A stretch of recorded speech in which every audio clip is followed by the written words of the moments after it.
नमस्ते दोस्तों हम आज आपके लिए कक्षा 8वीं का विषय हिंदी का आपके लिए पूरा वर्कशीट का हल लेकर के आ गए और यह वर्कशीट मार्च माह का वर्कशीट है।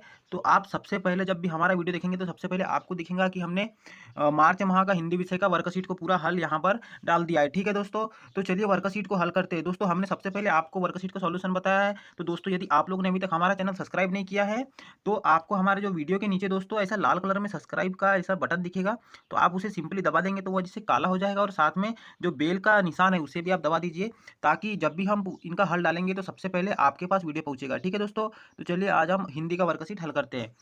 तो यहाँ पर हमने कक्षा 8वीं का हिंदी का वर्कशीट का हल लेकर के आए। तो यहाँ पर सबसे पहले आप अपना नाम डाल दीजिए, अपने यहाँ पिताजी का नाम डाल दीजिए और यहाँ अपने स्कूल का नाम डाल दीजिए। ठीक है दोस्तों, और ये कक्षा 8वीं का है और यहाँ पर मार्च आपको शो नहीं हो रहा है, यह मार्च महीने का है। ठीक है दोस्तों, इसके बाद चलते हैं क्वेश्चन पे। तो हमारा खंड अ में दिया हुआ है कि वसीयतनामे का रहस्य पाठ के आधार पर बताइए कि वसीयतनाम के कारण क्या विवाद झगड़ा महाराजा ने इसका समाधान कैसे निकाला था। तो आपको यह लिखना है। तो यहाँ पर इसका उत्तर आप देख सकते हैं, धनवान होने तथा महाराज की सुंदर बहन के साथ होने के रंगीन सपने देखते हुए उसे चौथे भाई की महाराजा ने जेल में डाल दिया था और महाराजा के निर्णय से सभी प्रसन्न थे। छोटा बेटा अपने पिता को कष्ट देता होगा, तभी तो उन्होंने उसके पिता ने जायदाद के केवल तीन हिस्से किए। फिर तीनों भाइयों ने अपने अपने हिस्से में की जायदाद प्राप्त कर ली और समस्या का निदान हो गया। ठीक है दोस्तों, दूसरा क्वेश्चन। मानव सपच उड़ाई घुगर व्रंद नाना बांधते। तो यहाँ पर उपयुक्त पंक्तियों में कौन सा अलंकार है, तो यहाँ पर इसका उपमा अलंकार सही उत्तर हो जाएगा। और बाकी आप लोग दोस्तों यहाँ पर जो दूसरा है और तीसरा है, आप इसका आंसर थोड़ा आप खुद से भी ढूंढ लीजिए क्योंकि मुझे इसका आंसर नहीं मिला है। अब प्रश्न नंबर 3 पर चलते हैं। बहादुर बेटा पाठ में दी गई घटनाओं में कौन सी घटना को रोका जा सकता था।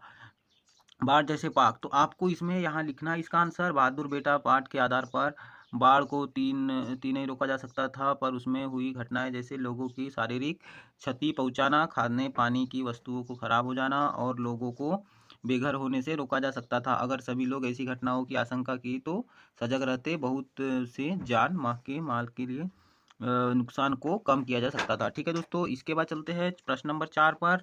नाना नन्ना सत्याग्रही पाठ में मोहन ने किस घटना के विरोध में सत्याग्रह का मार्ग अपनाया था, क्या ठहरा करना ठीक था, इस बारे में अपने विचार लिखिए। तो आपको इसका उत्तर यहाँ जो जितना भी लिखा गया है ये बिल्कुल सही उत्तर लिखा है। तो आप इसे वीडियो को रोक करके आप पूरा आंसर अपने वर्कशीट में भर लीजिए। ठीक है दोस्तों, तो इसका इतना उत्तर हो जाएगा। अब प्रश्न नंबर 5 पर चलते हैं। अपने मित्र को एक पत्र लिखिए जिसमें आपने कोरोना महामारी के दौरान क्या क्या किया, संपूर्ण अपने भी पढ़ाई के साथ तथा मूल्यांकन आपके शिक्षक ने कैसे किया, जानकारी दीजिए। तो यहाँ पर आपको इनका अपना ऐसा एड्रेस डाल देना है। ठीक है दोस्तों, इसके बाद यहाँ पर आगे चलते हैं।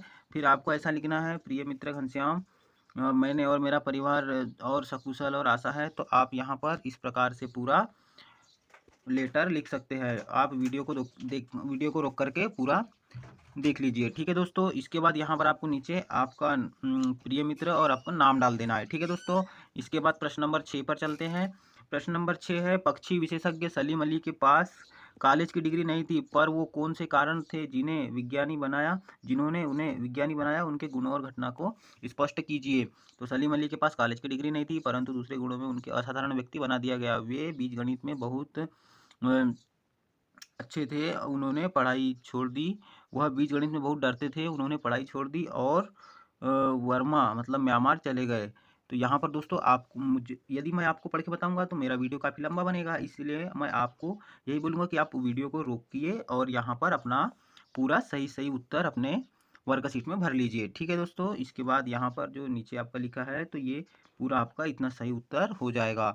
इसके बाद प्रश्न नंबर 7 पर चलते हैं। गीता का मर्म पाठ के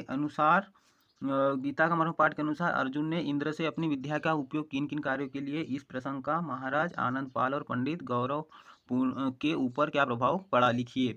तो आपको इसका सही उत्तर लिख लेना है। जब महायोगी विशाख के मुंह से राजा आनंद पाल ने अर्जुन और इंद्र से संबंधित प्रसंग सुना तो उनके मन में हलचल सी मच गई।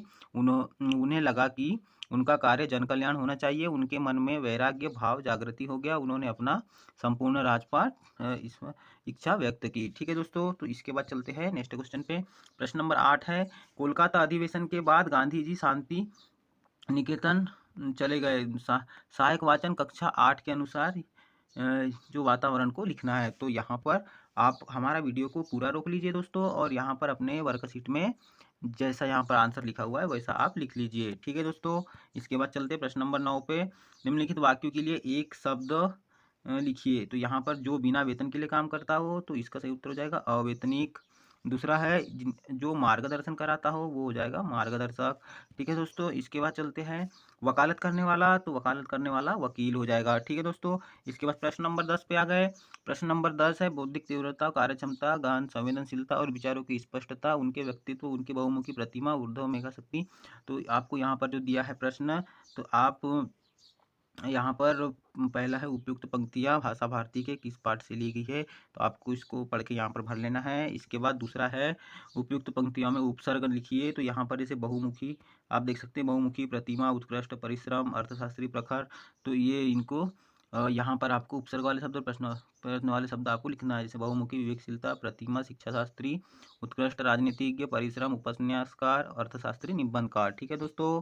इसके बाद चलते हैं हमारा प्रोजेक्ट कार्य पर। अब हम यहाँ पर प्रोजेक्ट कार्य पे आ गए। खंड ब में अपने क्षेत्र में प्रचलित कहावतों को संग्रहित कीजिए और उन्हें किन्हीं कहावतों को 10 कहावतों को लिखना है।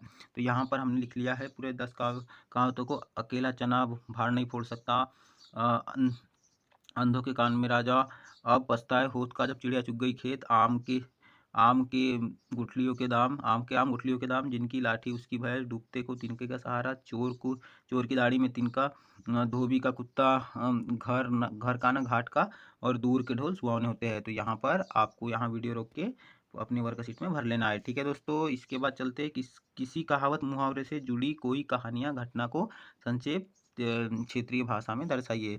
तो यहाँ पर आपको हमने ये वाली कहानी को लिखा है, तो आप यदि चाहे तो इसे भी लिख सकते हैं। ठीक है दोस्तों। इसके बाद आप इसे वीडियो को रोक करके भी देख लीजिए। इसके बाद ब वाला है दिए गए निर्देशों के आधार पर शब्द पहेली भरिए।